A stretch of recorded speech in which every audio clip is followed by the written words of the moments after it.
Muy buenas tardes a todos. Bienvenidos en vivo, en indirecto. Somos el grupo United Soccer Coaches Latino Group.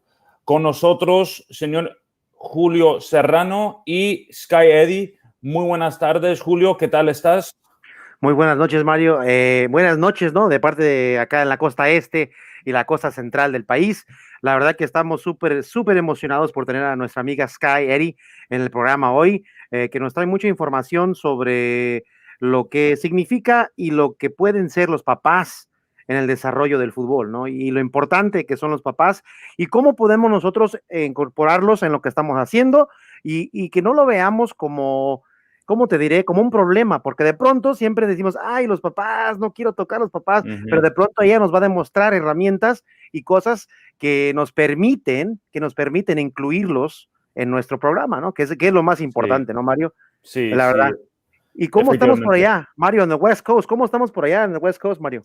Pues aquí en el West Coast muy bien. Tenía la suerte de que empezara a llover un poco, pero normalmente que nosotros siendo los californianos empezamos a quejar nada más que ver un poco de lluvia. Somos muy flojos en ese sentido, pero muy agradecidos. Gracias a la lluvia, pues obviamente se baja el riesgo de los incendios y bueno, preparándonos con el Día de Pavo, ¿no? Que está a nuestro alrededor. Claro súper bien. Sí, claro que sí. Y aquí en Chicago, en el área de Illinois, estuvimos hoy a 75 grados Fahrenheit. Wow.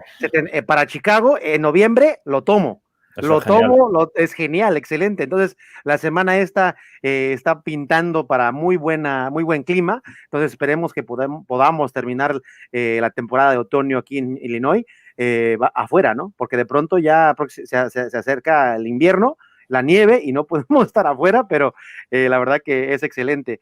Les sigo recordando a toda la gente bonita que nos acompaña esta noche, que pongan sus comentarios. Jesús, ahí nos vemos. Saludos de Chihuahua, México. Saludos del profesor Jesús Muñoz, muy gran amigo del programa. Les recuerdo que sigan mandando los mensajes, sigan mandando cualquier tipo de pregunta. Este programa, como lo saben, es bilingüe. Ok, entonces vamos a ir para atrás, para adelante, inglés, todo eso. De pronto la amiga Skye está aprendiendo español y estamos súper animadas por ella. Aquí está Jofrén Mora, saludos, emocionado por el tema. Éxitos, Jofrén, desde Oklahoma, el amigo desde Oklahoma, el profesor Jofrén Mora. Saludos, el amigo Tino Morfín, saludos desde Menifee, California. Tino, muy buenas noches, muy buenas tardes, gracias por acompañarnos, como siempre, amigo. Ahora sí, Mario, si quieres presentar a nuestra invitada de honor, por favor, adelante. Sí, por supuesto. Bueno, tenemos un gran suerte de tener a alguien como Skye Eddy con nosotros. Como ha comentado, ella le gustaría, como sus pasos en lo que es hablar español, es un gran gesto que a ella le gustaría pues presentarse de una forma súper único, en este caso con español. Skye, buenas tardes, noches, bienvenidos. Por favor, cuéntanos algo. De nuevo, la plataforma es tuya. Gracias, saludas. Muchas gracias por recibirme esta noche. Estoy muy emocionada para hablar con este grupo de entrenadores, entrenadoras, the Latino Coaches Group. Mi español no es bueno, and I'll only speak a few more sentences. Pero es importante a mí tratar de hablar contigo en español porque es importante que nosotros trabajamos juntas. Juntos, ¿Together? claro. ¿Ya? Juntos. Excelente. Gracias por su paciencia.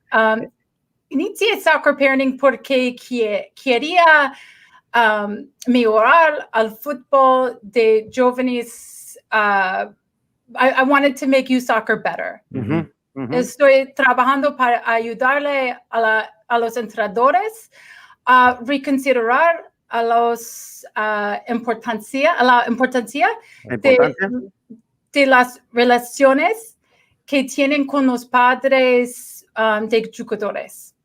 Es muy importante.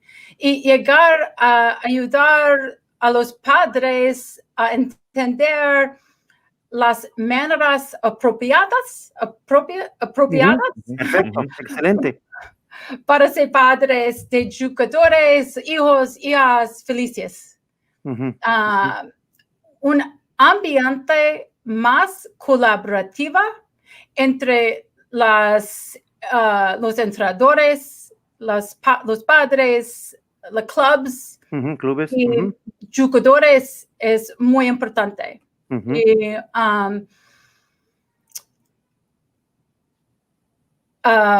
you're so close. Excelente, excelente, ahí vas.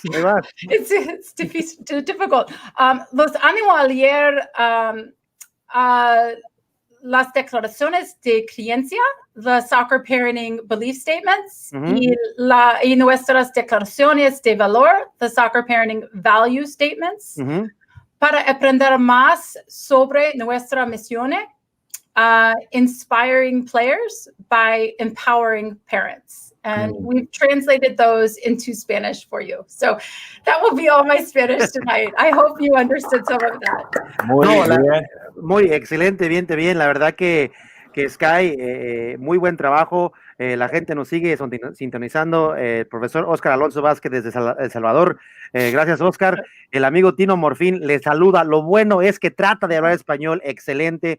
Entonces, usted no se preocupe, Skye. La verdad, la plática de hoy, Skye, es para enseñarles a los coaches, a los papás, a los jugadores, de mejorar la relación entre papás, jugadores y coaches para colaborar mejor y efectivamente tener un entorno, un ambiente más feliz y más manejable para el beneficio de los jugadores, obviamente, la finalidad, ¿no? Excelente. Entonces, lo que vamos a hacer hoy, esta noche, es Mario, Skye entiende la pregunta en español, yo pienso que sí la entiende, y lo que podemos hacer es traducir su respuesta en resumen. O sea, que Mario, la pregunta que tenga Mario, yo se la traduzco, la respuesta se la traduzco a Skye, se la traduzco a la gente que nos escucha esta noche, para que ellos también tengan. Y recuerden, cualquier comentario abajo en el chat, aquí en vivo. Adelante, Mario. Gracias, Skye, muchas gracias. Sí, fenomenal. Entonces, para estar claro, empiezo con el inglés, ¿no?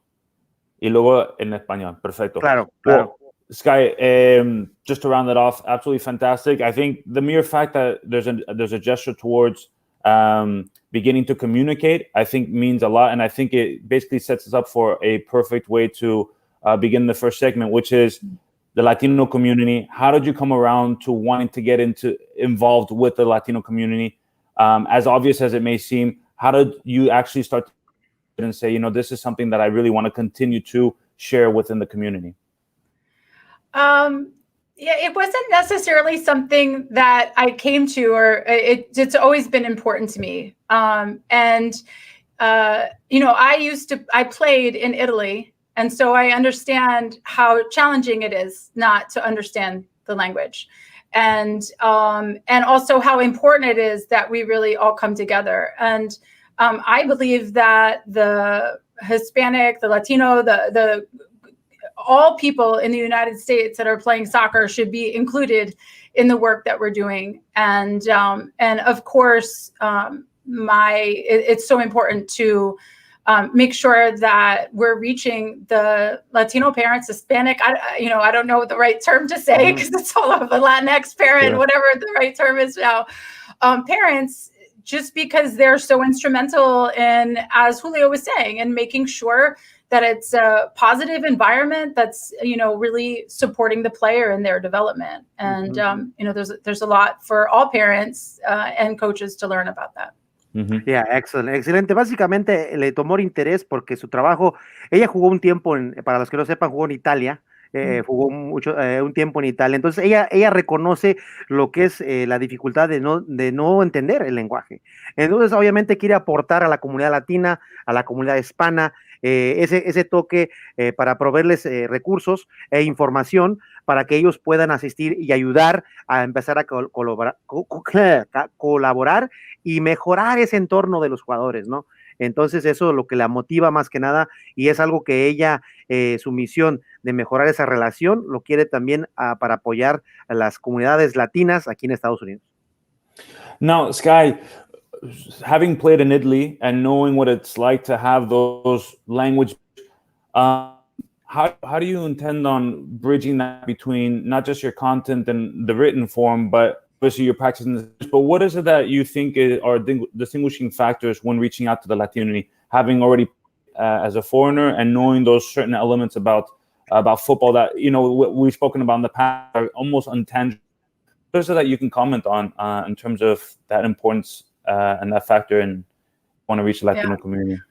Well, I will be launching some Spanish language content on soccer parenting coming up. And I'll be doing that in collaboration with the help of coaches, yourself, other people in the Latino coaches group. I have a translator that will translate some of my content. And then I need to send it over to you all to make sure that it is soccer specific and that the nuance of the language is correct. And then we will have a section on soccer parenting that will be in Spanish language. And, you know, it's only with you all's help that I'll be able to do that and appreciate that. I will also be very interested in publishing content every month in Spanish. So if there are coaches that are listening that want to write, that have content that's relevant to parents, I would love to publish it. And we'll run it through our editorial process that we do for all of our guest posts. And I hope to be able to publish something monthly moving forward in Spanish, whether that be an interview or whether that be something, you know, content in writing. Excelente. La manera de que ella va a llegar a la comunidad latina es contenido. Próximamente el contenido en su plataforma de Soccer Parenting va a incluir secciones en español. Entonces, lo que también a ella le interesa es el contenido de ustedes. Si ustedes también quieren compartir información, historias, artículos, entrevistas, de pronto ella está dispuesta también a pasar a ese proceso editorial para que también ustedes puedan difundir su información y compartir. Al cabo, la finalidad, obviamente, de nuestro grupo es de abogar, educar y servir. Y es por eso que hemos hablado con Skye, porque nuestros valores son muy similares. También la de ella quiere abogar, ella quiere educar y quiere servir a los papás y a los coaches, ¿no? Que es lo más importante. Entonces, le seguimos insistiendo. Si tienen algo que compartir, por favor, contáctenla en su sitio de web. Luego ponemos también su información de cómo contactarla, pero sería interesante de una voz latina y problemas latinas. Aquí el amigo Roberto Skye, si puedes ver, tapé la cara de Skye, pero nuestro amigo Roberto Harrington, desde Puebla, México. This subject's very close to my heart, where parents here in Mexico have a very unhealthy culture, one making excuses, blaming others, trying to avoid any failures, etc., etc. Yeah. So again, those failures are the same that we have often in America. I don't think, and what I found from the work that we're doing is that these are worldwide problems that we're all having when it comes to our youth soccer or youth sporting culture. Y la verdad que no es único para Estados Unidos, no es único para el problema de los fracasos y las excusas, Roberto, pero de pronto es universal, ¿no? En la cultura deportiva, de pronto el buscar las excusas. El amigo Tino Morfín nos pregunta, Skye, algo rápido, ¿cómo son los padres de familia en Italia? ¿Tuviste la oportunidad de observar cómo ellos interactúan con los jugadores? Can you say that in English? I got most of that, but I don't understand del medio. Sure. How in your observations, how do you think the parents in Italy are, you know, around the youth soccer and the kids that play soccer? Do you find the same things? Is it similar? Is there any less, any more than the U.S.? Yeah. What's that interaction like? That's a good question, Tino. I don't have any I mean, when I was playing in Italy, so I wasn't thinking about soccer parenting when I was in Italy, and I was playing professionally, so I wasn't around the youth very much. But I have a friend, Max, who was the goalkeeper at Udinese when I was playing in Udine.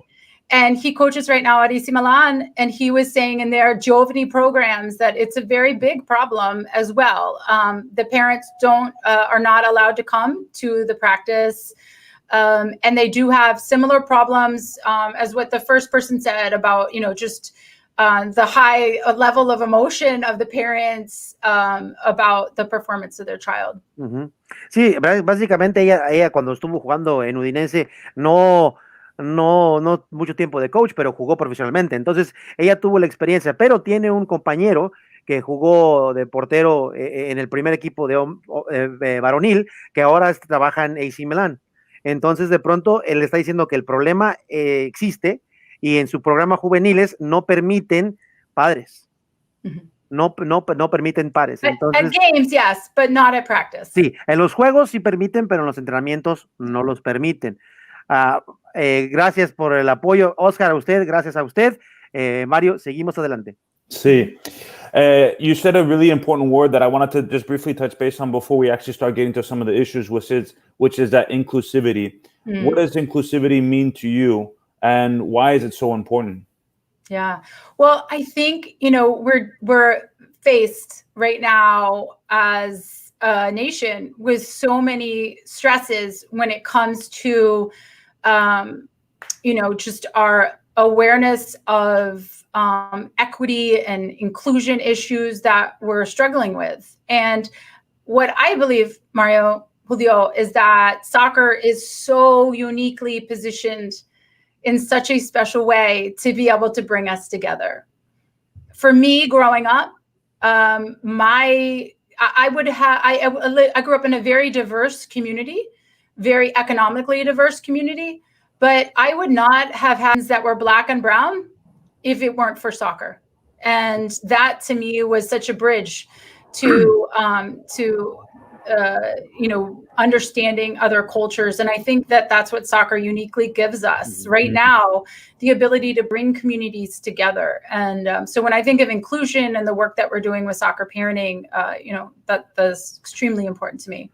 De pronto la inclusión, ¿no, Skye? La inclusión, el trabajo que se está haciendo en tu empresa de soccer parenting es de inclusión. Como nación aquí en Estados Unidos nos encontramos realmente con un dilema, no dilema, pero nos encontramos con el fútbol tiene una posición que nos podrá ayudar a unificar. Entonces es muy especial el fútbol en ese aspecto, que nos pueden ayudar. Entonces lo siguiente de eso, Skye, es obviamente Skye tuvo la oportunidad de crecer en un entorno multicultural, pero si no fuera por el deporte, por este deporte de fútbol, no hubiera tenido los amigos que tiene, de todo tipo de raza, todo tipo de gente. Entonces eso ella ve como la herramienta, el fútbol, de compartir y llegar a las masas, básicamente, y empezar a unirnos culturalmente, ¿no? Entonces, porque el fútbol tiene ese poder de unificación. Yeah, it's such an opportunity for us, I think. And that's what I want to work hard to make sure that, by providing content in Spanish, by reaching out to the Latinx community, that we understand that we all do belong here. And what a great opportunity to bring parents together as well, and to bring families together, not just the players. Claro, la verdad que no nomás los coaches y los jugadores, pero qué mejor manera de traer a las familias y educar a las familias y que sean una herramienta más, ¿no? Cintia Cervantes, nuestra amiga Cintia, saludos Cintia, muy buenas noches. Tino Morfín nos comenta, great idea, parents should not attend practice in the USA. There's a tip right there, all of a sudden coming out. So again, a lot of things to talk about here, but I think it's going good so far. We've got people are tuning in, people are commenting. Mario, please continue. Yeah, Skye, I absolutely love the fact that you're able to look at this piece as not just something to help with parents coping with potentially stress, which that is obviously an issue, but it's the inclusion factor, right? It's taking a look at the global perspective. I think based off of something like this, logically, by expanding the language barrier and getting beyond that is such an important thing. Once you're able to create that content and speak and feel really comfortable in that aspect, what are some of your goals that you're looking to reach by doing that? What is it that you would like to see ultimately? Well, I guess I kind of go back to what my mission is with soccer parenting. I mean, what I hope to do is to be able to reach more people. And, our mission at Soccer Parenting is to inspire players by empowering parents. That can be really confusing. Like, why give parents more power? We're saying we don't want them to go to practice. And yet empowering them is helping them understand the power they have to support their child in their dream of becoming a footballer. So if Julio, you want to start there, and then I'll. No problem. I'm just having some trouble hearing you. You kind of broke up there, but no, that's fine. I just caught the tail end there. Es como obviamente hacer las conexiones y proveer información para que conecten la experiencia futbolística de los alumnos, ¿no? De los jugadores, que en principio por eso estamos aquí. Los coaches como papás estamos aquí para ayudar y apoyar a los jugadores. Entonces, a base de trabajo, podemos seguir apoyando y también aprendiendo un poco más de cómo colaborar con los papás también. Yeah, and so a lot of the work that I'm doing with soccer parenting is about collaboration and bringing people together. And, we believe that collaborative relationships between the coaches, the parents, the players, the clubs is in the best interest of player development. And so if we can work to establish these collaborative relationships, so that if you're Mario, you're asking, what I'm hoping to achieve through being able to reach more into this Latinx community, really, I'm just hoping to make youth soccer better. And I'm hoping to give our children a better experience so that they can really have and take advantage of the incredible opportunity that sports has just to make kids' lives better and to make families' lives better. And so, we can just put a more positive twist on that. Sí, y la finalidad básicamente, Skye, eso es la colaboración para mejorar el entorno del jugador. Básicamente, es la finalidad de expandir los... About establishing trust and about parent engagement and the value of parent engagement. And what happens when clubs engage and schools engage with parents. And so when we look at what the problems are in youth soccer, and we list the problems, and then you look at the research about trust and parent engagement, you're solving the problems. Mm-hmm. And so I think it's important that we realize that. And I can dive in a little bit to the research about establishing trust, which is where I started with all of this. Just this real pervasive lack of trust that we have in our youth soccer environments right now, between clubs and the leagues, between U.S. soccer and parents, between referees and parents, and maybe, I don't know, I'd be interested, maybe you as a Latino community have felt this lack of trust in a way that I haven't even understood yet between the Spanish speaking and non-Spanish speaking people. There's just such a pervasive lack of trust. And so I can dive into the research in a second on that. Claro que sí. ¿Qué es colaboración? En la idea de Skye, obviamente la colaboración de padres, de papás, de jugadores, de entrenadores. Cuando ella empezó esto hace 8 años, toda la gente la juzgó de loca. ¿Por qué querías hablar? ¿Por qué quieres hablar con los papás? Ignóralos. Pero ella cree que es parte del problema. ¿Por qué?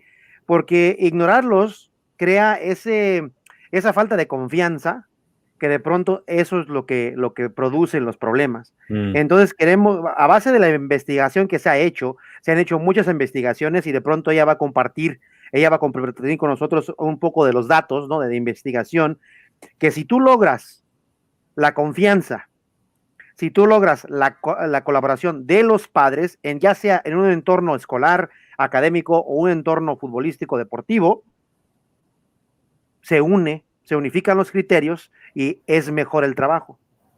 Y de pronto ella también quiere saber cómo hemos nosotros, como latinos, vivido esa desconfianza. Tal vez entre clubes y ligas y árbitros, clubes y árbitros, papás y clubes, o deportivamente la federación aquí en Estados Unidos. Si hemos desconfiado nuestras ligas, si hemos desconfiado un poco de la federación, ¿no? Entonces ella quiere ese tipo de colaboración para mejorar esas relaciones, y ella cree, a base de las investigaciones, que si logramos la confianza y la colaboración de los padres, la mitad de los problemas o la mayoría de los problemas se desaparecen. Se desaparecen, ¿no? Excelente, Skye. Nuestro amigo Daniel desde Crystal Lake, Illinois, me parece, sí, Daniel, saludos a Daniel. Saludos, Daniel. De Mario y Skye. Adelante, Mario. Skye, you've said some pretty big words right there. Trust, parent engagement. Now, me as a person, why would I trust you? Even in terms of trust, what is it that you could tell us, research or not? Why is it important? Why would I trust you? Yeah. So we know that organizations that are trust-filled organizations have a higher customer retention, so Trust-filled, what does that mean? So clubs, we can translate this into clubs, and we can say clubs that establish and work hard, and I'll explain specifics of how you can do this, that work hard to establish trust between the parents by educating their coaches on how to establish trust-filled relationships, that those parents and those kids are more inclined to stay involved in sport. So we see so many kids leaving the sport at the age of 12, 13, also at the age of 6, 7, and 8, when they first try it, a lot of kids leave. If clubs are working and coaches are working to establish trust, then that drop-off won't happen. Organizations that are trust-filled have, they're more profitable, because of a variety of reasons. So we can see all that, but I guess to answer your real question about what does parent engagement look like, it's actually quite simple. It's what you would think of normal things of parent engagement, but it's really just flipping the script to get coaches more comfortable with engaging with parents, because we don't have the skills as coaches. We don't have the skills and haven't necessarily been taught how to engage parents. And I'll get into the specifics of that. But Julio, you want to hop in on that? Sure. Básicamente, volvemos a la respuesta de Skye a la pregunta es de cómo es que piensa lograr eso y cómo se obtiene la confianza y por qué tenemos que tener confianza en ella, obviamente Skye, como presentadora, como la persona que nos trae la información. Básicamente, los números no la dejan mentir, porque las organizaciones que tienen la confianza de los padres y han desarrollado esa relación, retienen sus números. Es decir, retienen la mayoría de juegos, de sus jugadores. Los retienen, básicamente. Y entonces, cuando establecen también esa confianza, los niños no dejan el deporte. Porque ahorita en este país y en todo el mundo, me imagino, ¿no? Que a las tempranas edades de 6, 7, 8, la primera experiencia, hay muchos niños dejando el deporte en ese momento. Y después de 12 años para arriba, hay muchísimos jugadores dejando nuestro deporte. Pero Skye, con sus investigaciones, con sus reportajes, con sus números, nos trae unos números que indican toda organización que logra el convencimiento. La palabra convencimiento, señores y señoras, lo dice, convencer. Juntos vamos a vencer el problema. Entonces, eso es importante que tengamos de establecer la confianza, el convencer a los padres y más que nada cambiar el mensaje. De pronto, ignorar los papás no es bueno tampoco. De pronto no es bueno. Entonces tenemos que empoderar a los coaches, que podamos hablar correctamente con los padres y cómo podemos involucrarlos un poco más, ¿no? Nuestro amigo Mauricio Lozada, Skye, tiene un comentario muy bueno, lo vamos a poner aquí. Language is a great start, making sure the Hispanic parents feel included, yet how important is it understanding the cultural differences? I'm guessing that soccer, being another religion in Latin America, Hispanic parents might or might not feel that they know more about the game than the coach. Yeah, that comes up a lot. I talked to Omar Cervantes about that a while ago. He's up at Sheriff's FC, just the emotion that the Latino parents have on the sidelines of running up and down and screaming at the kids and, so involved and so deep. So I think it's important that I understand that and that we understand that. That still doesn't make it okay. That still doesn't, say, oh, you feel this very deeply. If anything, I think we have an opportunity to sort of, again, flip the script on that and to give these parents, the parents can help us deepen our culture and our awareness of how beautiful the game is and how deeply it can be felt. I would love for, there to be those collaborations between parents. So instead of the parents running up and down the sidelines, if we can use that energy to try to bring the team together, I think there's some opportunities there. But I also want to acknowledge that I have a lot to learn about this and I have a lot to understand. And that's why I need, help, your feedback, your comments, so that we can make sure that the content that we are pushing out is culturally appropriate, but also that if there are different and nuanced challenges that we might be thinking about more with the Latinx community, that I address those and that we can address those appropriately. So I appreciate that question a lot. No, de nada. Mauricio nos comenta, el lenguaje es obviamente un buen comienzo, ¿no? Para que los padres latinos o hispanos no se sientan parte del proceso, ¿no? Pero también es muy importante entender la diferencia cultural. Pero Skye no lo ve como tanto como diferencia, sino una fuerza y una energía que podemos canalizar para el mejorar la experiencia del chavo o la chava, ¿no?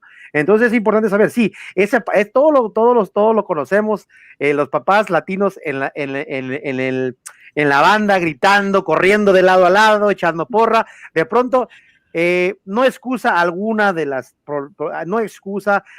los comportamientos, ¿no? Pero de pronto esa energía, ¿cómo podemos canalizarla de manera positiva para mejorar el entorno y la experiencia del chavo, ¿no?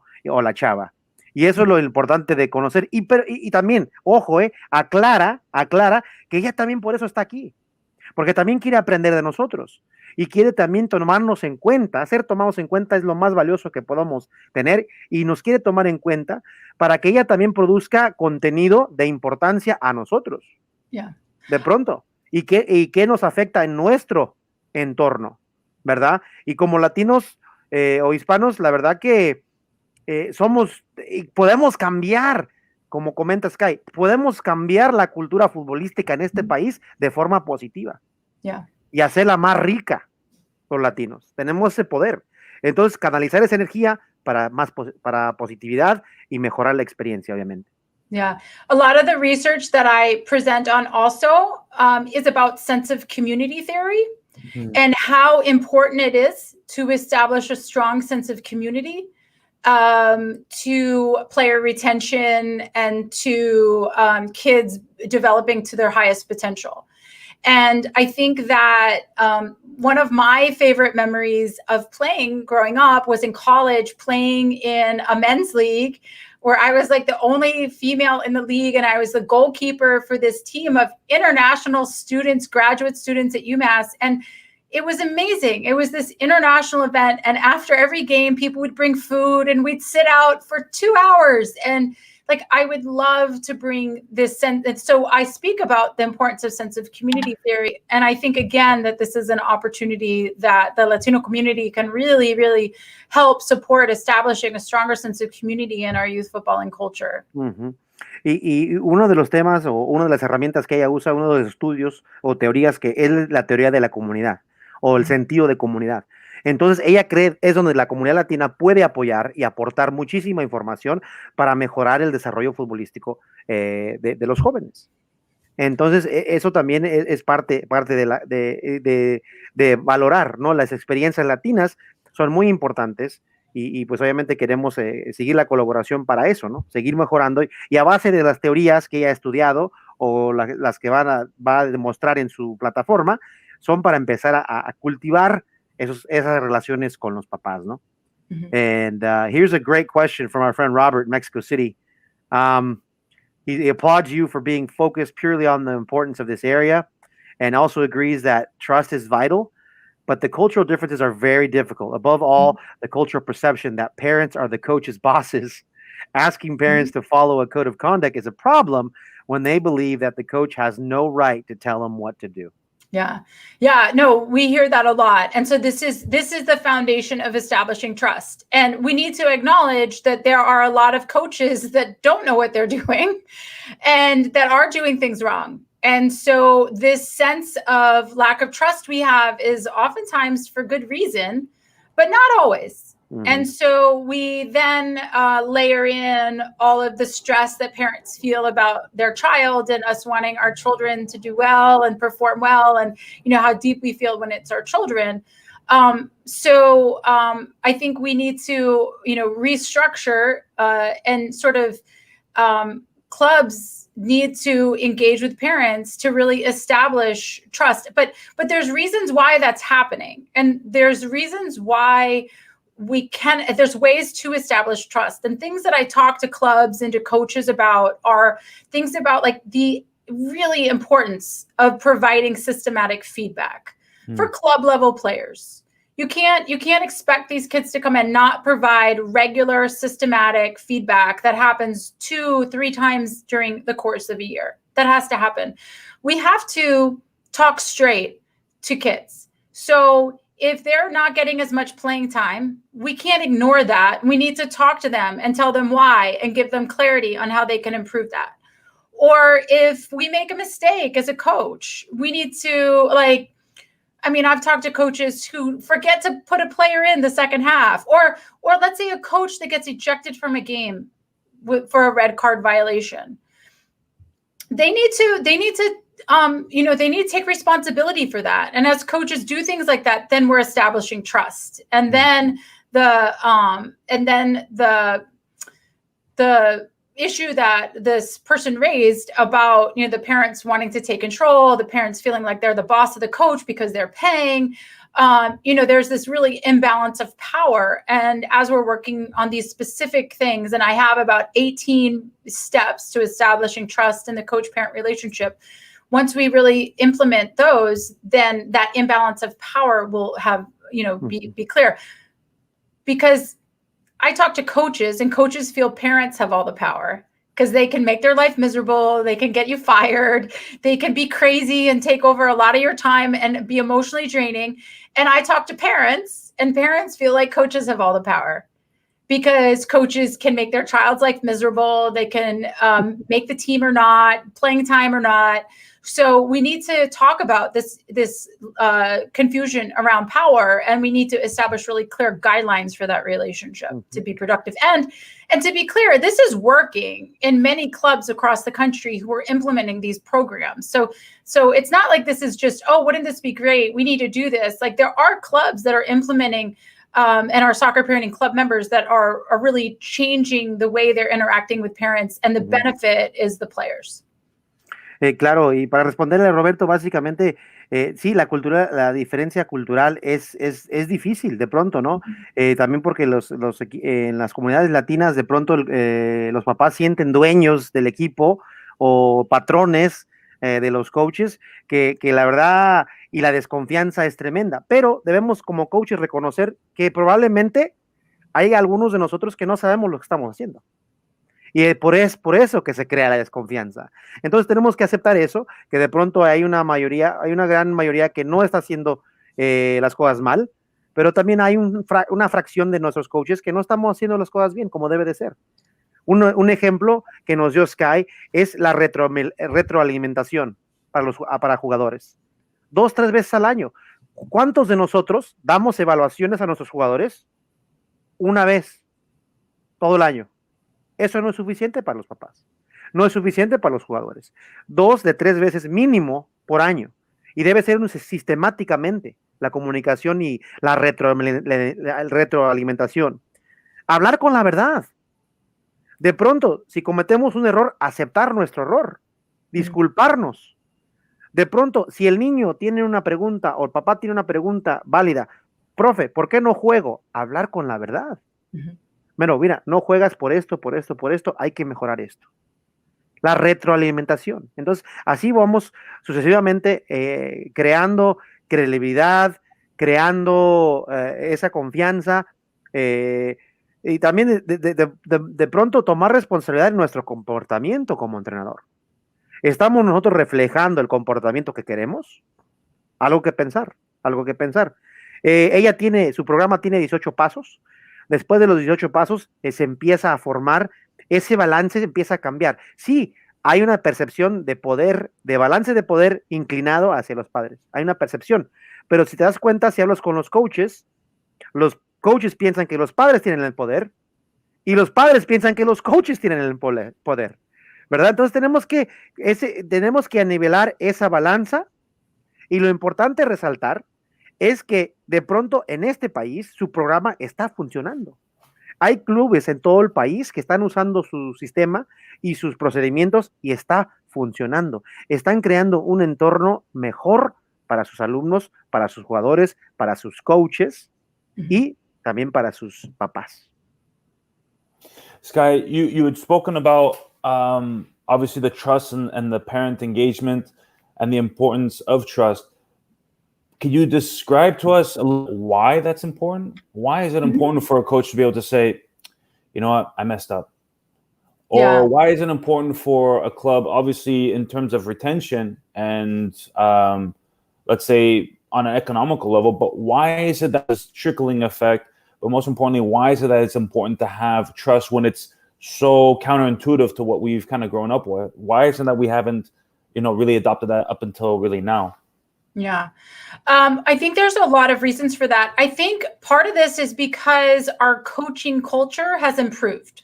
Like the quality of our coaches has improved and it has increased. And so if we look at like the youth soccer environment that I grew up with versus what children, and I'm 50 years old almost, like versus what children are growing up with now, and the quality of the coaches has really changed. So we're now at a point where we and also the quality of parents has changed in that the parents know a little bit more. Like we're a second generation, oftentimes parents. And so it's not as easy to ignore us. And it's much easier to bring us all together. I think also, though, what's important for us to acknowledge when we're talking about the why here is that for way too long, what's controlled our youth soccer environment are crazy soccer parents. And we all, as coaches, if we're a coach in the youth game, we have had crazy soccer parents on our team. And I talk a lot about crazy soccer parents. There usually are one parent. Sometimes maybe you don't even have any, but they have controlled and taken so much control over the environment. And so coaches have said, I don't want them to deal with another crazy soccer parent because they had one bad experience. So I'm not dealing with any parents anymore. And so what I'm trying to do is to take back the sidelines from the crazy parents and for us level-headed parents and level-headed coaches to unite to provide a much stronger, more powerful, impactful experience to the children. So I think the why is because crazy soccer parents had control for a little bit too long. And now we can take the sidelines back from them. They will always be there. They will always be there. But now the level-headed parents can be a more powerful voice. Entonces la pregunta, Mario, es ¿por qué es importante la confianza? ¿Por qué? ¿Por qué nunca habíamos hablado de esto antes? ¿Verdad? Y Skye comenta, pues la cultura nuestra en este país ha cambiado. La calidad del fútbol, la calidad del coach ha mejorado. De pronto el entorno en muchas partes del país ha mejorado. Pero también en lo inverso, los padres saben más del fútbol. O son generaciones ya que han jugado el fútbol. Entonces tienen un poco más de conocimiento los padres. Pero de pronto todo volvemos a lo mismo. Por una mala experiencia, o por un papá loco o desentendido, se puede decir, ha arruinado la experiencia para los coaches. Entonces ya no queremos como coaches volver a interactuar con los papás porque no queremos quemarnos. Pero de pronto, si se dan cuenta, es uno en cada equipo, siempre hay uno en cada equipo, o tal vez no tienes ninguno, pero ellos han controlado el entorno. Ellos han manejado el entorno a su antojo. Entonces ahora es el tiempo de aprender herramientas de cómo mejorar eso y cómo combatir eso, ¿no? Y nomás uno. Again, thank you so much, Skye. Just a quick shout out to everybody that's watching. Valentín Medellín, David Corwin, shout out to David Corwin. Thank you, buddy, for tuning in. Heréndida Méndez, saludos, Heréndida, gracias por sintonizarnos.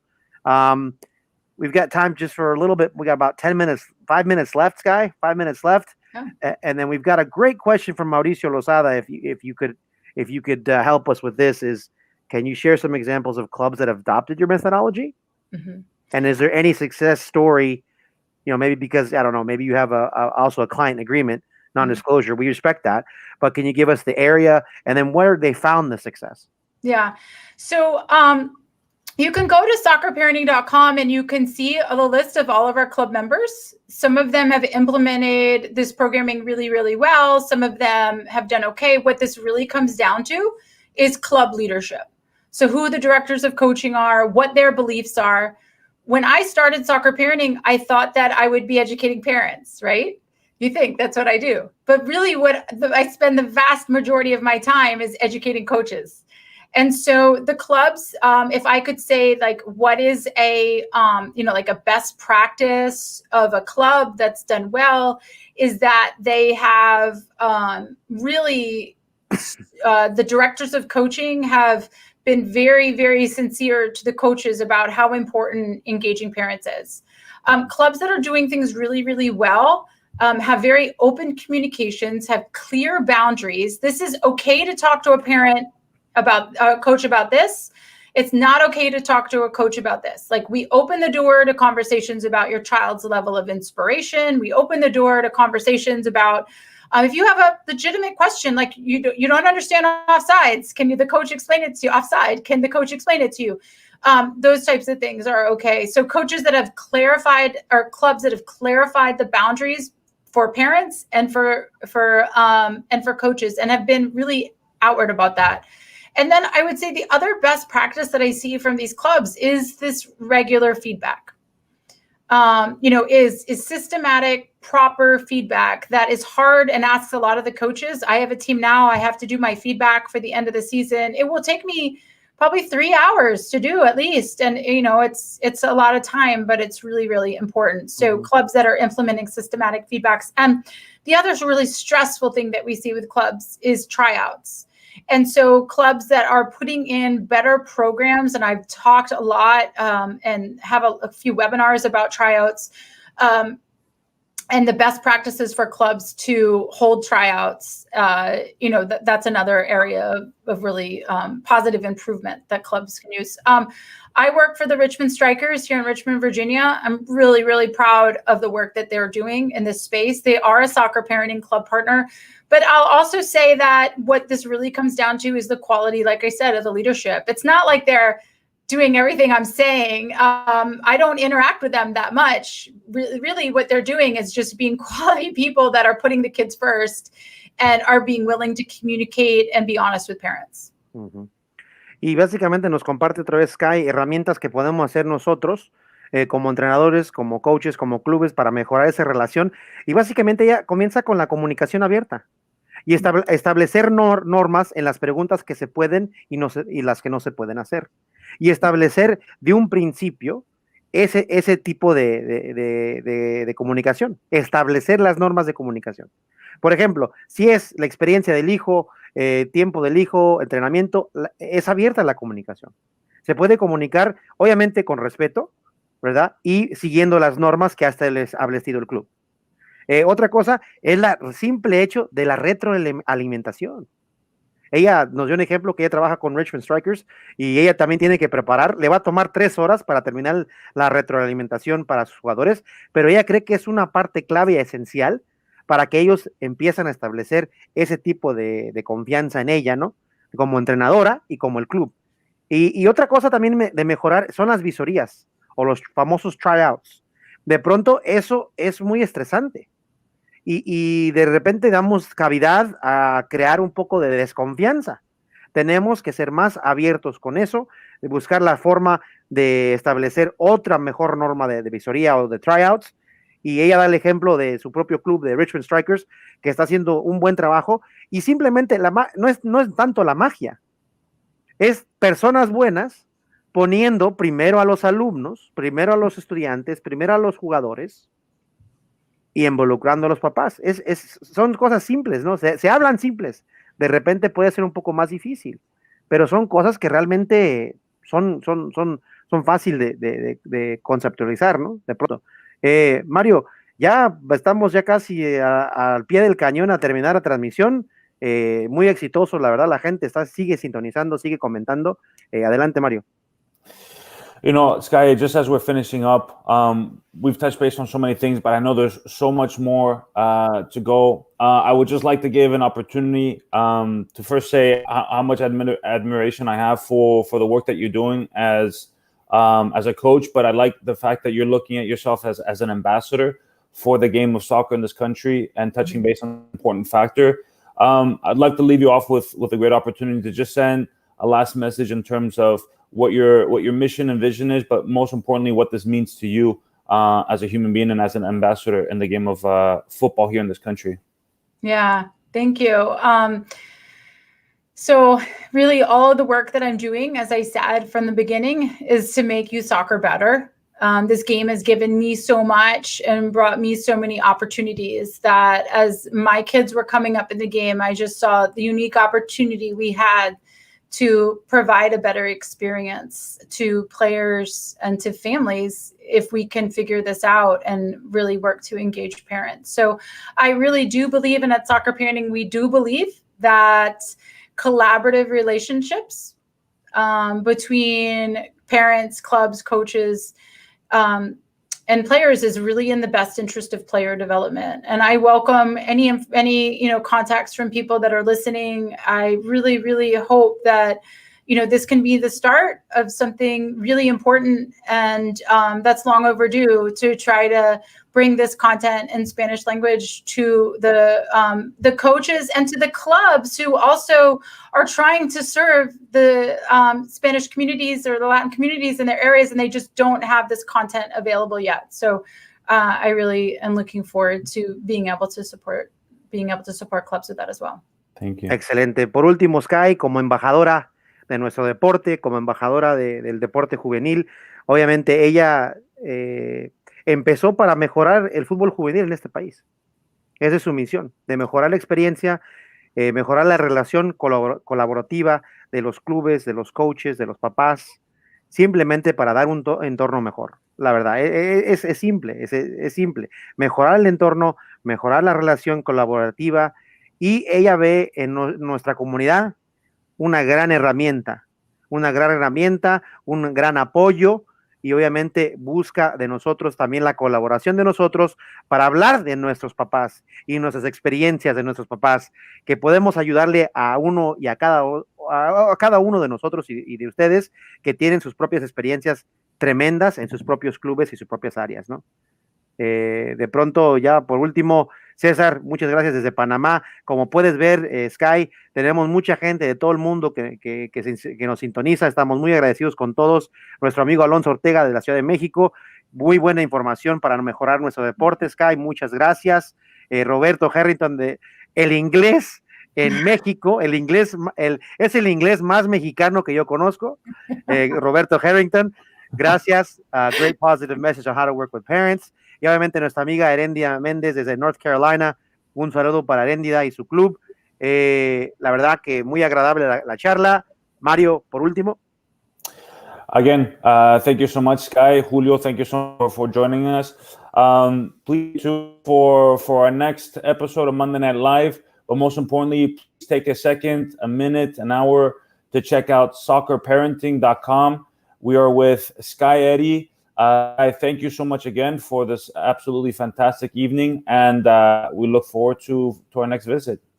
Thank you so much. Gracias. Gracias a ustedes, y simplemente para toda la gente, para terminar, por favor, sintonicen el próximo programa de Monday Night Live el próximo lunes, donde siguen los invitados, siguen la información, y también acompáñenos en visitar el sitio de web de Skye Eddy, soccerparenting.com, donde la información próximamente va a haber espacio en español, plataforma en español. Por favor, sigan sintonizando, sigan leyendo un poco más y compartiendo las historias. Muchas gracias, muy buenas noches. Gracias, Mario. Gracias, Skye, de nuevo. Gracias a todos ustedes. Ober Hernández, muchísimas gracias, amigo, por acompañarnos. Por último, como siempre, los queremos mucho. Nos vemos a la próxima. Adiós. Adiós.